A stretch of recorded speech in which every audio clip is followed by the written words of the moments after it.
Putting together old cars like this does not have to cost a lot of money if you're willing to put in the blood, sweat, and tears and learn the skill. Save big money, save big time, have fun, learn skills. That's what this place is all about. Stick around.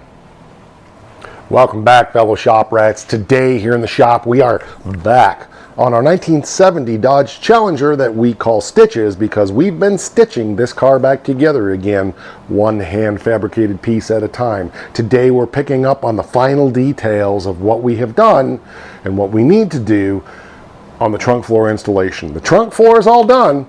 Now we just got to finish it up. Let's go take a look at what's got to be done. I'm Mike and you're watching My Car Shop. So in our last few episodes, we got the trunk floor all installed. As I said, we just got to finish it up. Anything in orange is something that needs to be addressed on this car. That's not what we're addressing today. I want to work on this inner wheel match to the trunk floor. It's pretty good up in here, but it kind of goes walkabout. Part of that is because this trunk floor was just a cheap Sherman replacement part. And they're not known for their good fitment, but the part was so inexpensive that it was worth it. But remember that this was donated by a channel viewer. He donated the funding to buy this part, so our goal here on this was to save time. That was why just Bird's Do-It-Yourself Garage donated that. Most of the rest of this stuff has all been hand fabricated, so we have very little money in this car. But let's get you over here so you can take a good look at what needs to be done. Okay, so we're okay here on our fitment, but we kind of go walkabout a little bit. Part of that is because this is bent here and holding it up. I think our best solution here is going to be to just come from about here, cut this up, and just make a nice little strap piece to go in here. This is not a concourse car. This is a junkyard pile car, 318 with a crushed in roof that came out of a scrap pile of car on top. So, you know, we're just putting this thing together on ham and eggs, and the motto is make it safe, make it done, and just go have fun. So let's get out our cutoff wheel and get this cut out so we can see exactly what we got to make in this area, and then we'll get it figured out from there.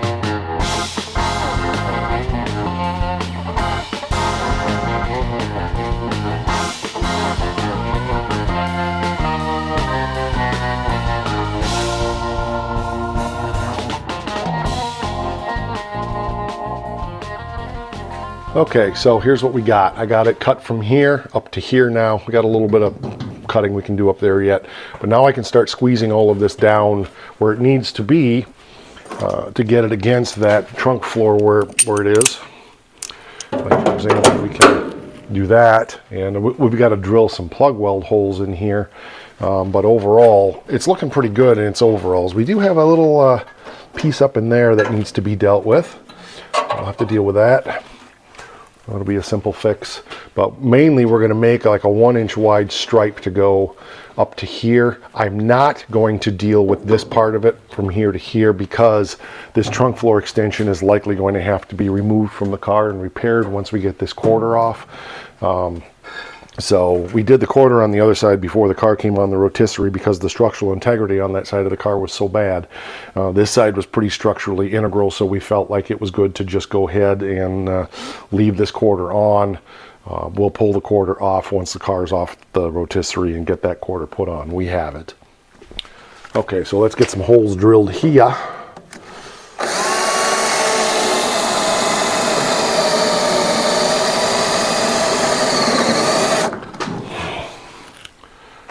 Don't have a lot of force. I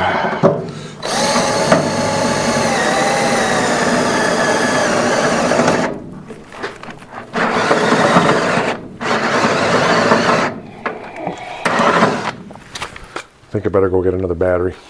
Alrighty, we got those drilled in there now. See how they squeeze together? Squeeze together quite well, actually. Good. Yep. Looking good. All right, let's get that as close as we can there. Yep, I could use a little more squeeze in here. I'm going to tap that down.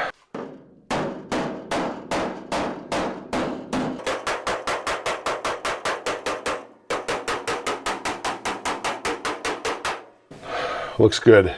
I think I want to go ahead and get these welded down in here. That'll give me a better idea of what I want to make in here. So here's what we got. I drilled a hole here, and one here to get that on that lip. So let's get that welded up, and then we can start fabricating our little bitty piece that needs to go from here to here.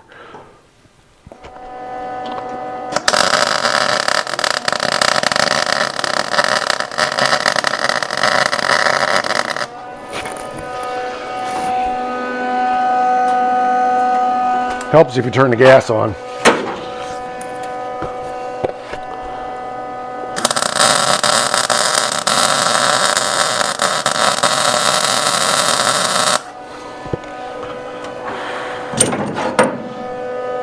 Yep, we didn't get it. Dang it. Got to drill another hole there. Didn't have the gas on, so I didn't get good penetration down in there. Dang it, dang it, dang it, dang it, dang it. All right, let's drill a hole right next to that one. Fun, fun. Let's try again.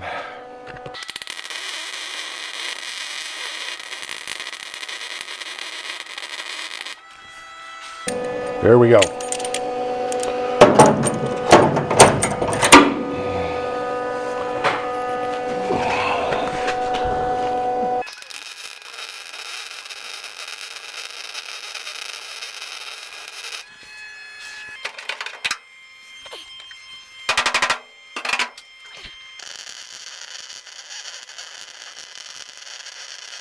I think my wire speed's a little high. I was doing a heavy duty welding job earlier and I must have not got my settings right.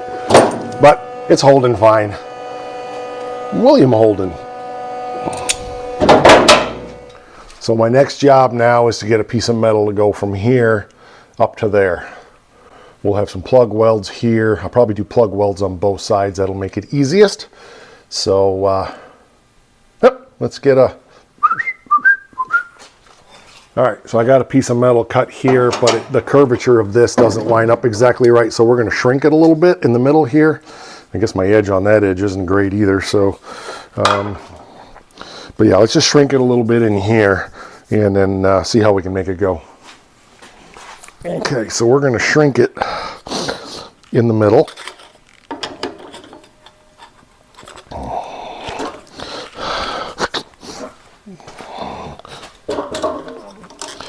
It doesn't have to be perfect, it just has to be done.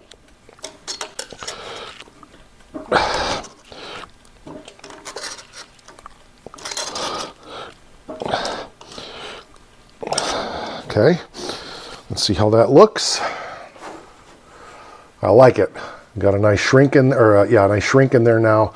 That line lines up really good. I'm happy with that. We'll just need to make some plug welds here. And I think what we're going to do is edge weld here on this side, and we'll edge weld on the inside as well. So that'll work good. We'll do about, I don't know, 1, 2, 3. Yeah, I think 3 holes in there should do the job. So let me get those drilled, and then we'll get her tagged in there. Whoop, whoop. Really happy with the way that looks now. I'll get you over here so you can peek. So we'll just get a little cleanup work done, and then we can start tagging that in there. It's a nice little patch.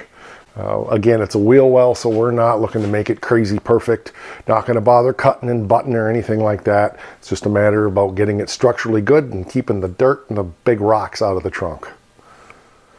So there, see how we go? All right, so let's get our broken drill bit. We'll clean up our plug weld holes, get my grinder and clean up our edge so we can weld well, and then we'll go from there.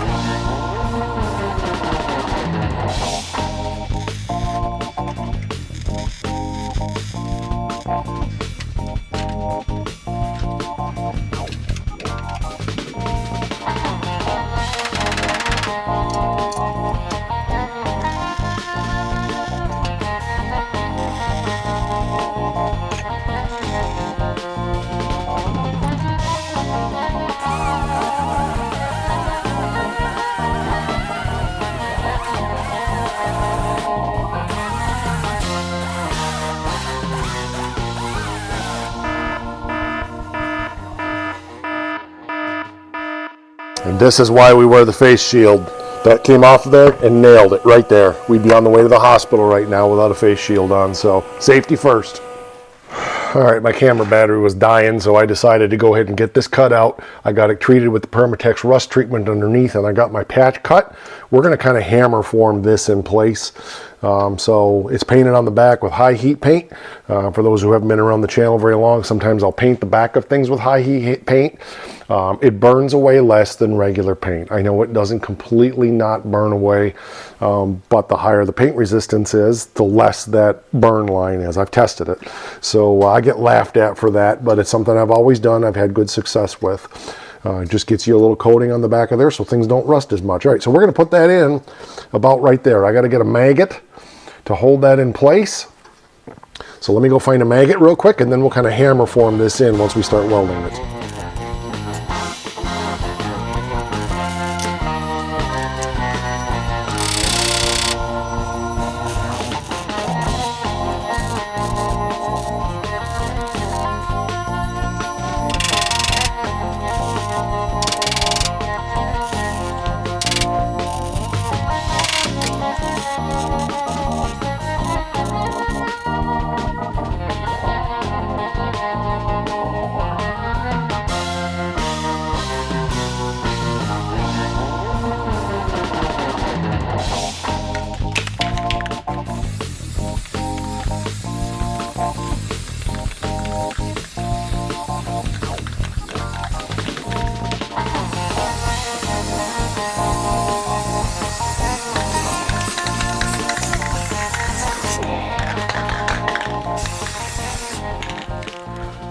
There we go. Looks good. I'm not going to do any more than that on it. It's going to have body shuts all over it anyway because we'll put stone guard or something in the wheel well. That looks great in there. I did miss this spot before here that I need to go through with my cutoff wheel and clean up and stuff like that. So we'll get that done.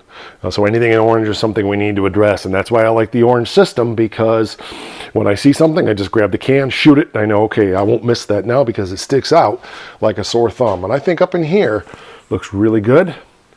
Looks really, really good. And up in here, I think looks really good too. There'll be seam sealer around that edge in there. So winner, winner, chicken dinner. One more bite. So as I said, this part here, we will address when the quarter's off, because we may have to make a new trunk extension. I don't know yet, but if we don't, we can quickly throw a patch in there. There's some little pinholes in here. There's some techniques for fixing that. We may let it alone. We'll see what gets destroyed when we take the quarter off. It may ruin that trunk extension and we'll have to make a new one, but we did it here, and so we know we can do it. It's not a problem. Well, I think that turned out pretty good. I really like the orange stuff. When I discover something that needs to be done, just grab the orange paint and hit it, so that I don't forget in the future that it needs to be done. And to me, that's just if something is orange, it needs attention. Burp, burp, burp, burp, kind of stuff. So yeah, it's pretty cool. I'm really happy with the way this turned out, and I appreciate you taking the time to spend the day here in the shop. I do want to emphasize that the main purpose of this channel is to share my very specific set of skills and how you can acquire skills to save yourself a huge amount of money on projects like this. If you're not looking for concourse restoration, if you're looking to make it safe, make it done, and go have fun, develop some fabrication skills, stuff like that. It doesn't have to be real pretty when it's undercarriage stuff. That's not an excuse for sloppy workmanship. It's not a Hemi car. I am not going to spend another 1,000 hours making every weld and seam perfect. So presenting you with what I bring to the table, whether it's working on stitches or the Forsyth Duster or the 26 Oakland or Becky's 39 pickup or Wanda or Scoops or Sassy or the 47 Ford or the 68 Pro Street Dart GTS or the 69 Charger, 67 Golden Mullet. There's more. I don't know. I can't remember all of them. But anyway, thanks for being here. I do appreciate it. Also, I'm thinking about some new merchandise. I've been going to get this out for a while. I would like to get something out with Roderick Rat on it for y'all. Roderick is our shop rat. Remember him? We haven't had him in the videos for quite a while, but he's our shop mascot. He's kind of the leader of the pack here amongst the shop rats. And so if you're interested in that, drop that down there in the comments. Tell me if you'd like a hoodie, a hat, a sweatshirt, a t-shirt. If you're interested in that, I would appreciate it as well. The merchandise always helps us generate a little bit of revenue here in the shop, which helps because, you know, for everybody, I know money's tight. So, all right, that'll do it. We will catch you on the next one. And don't forget, oh yeah, the link for our merch store is down in the description. Go over there to the Etsy store, to Schultz Sign Company. They have our merchandise. We'll catch you on the next one. And don't forget, because it's important.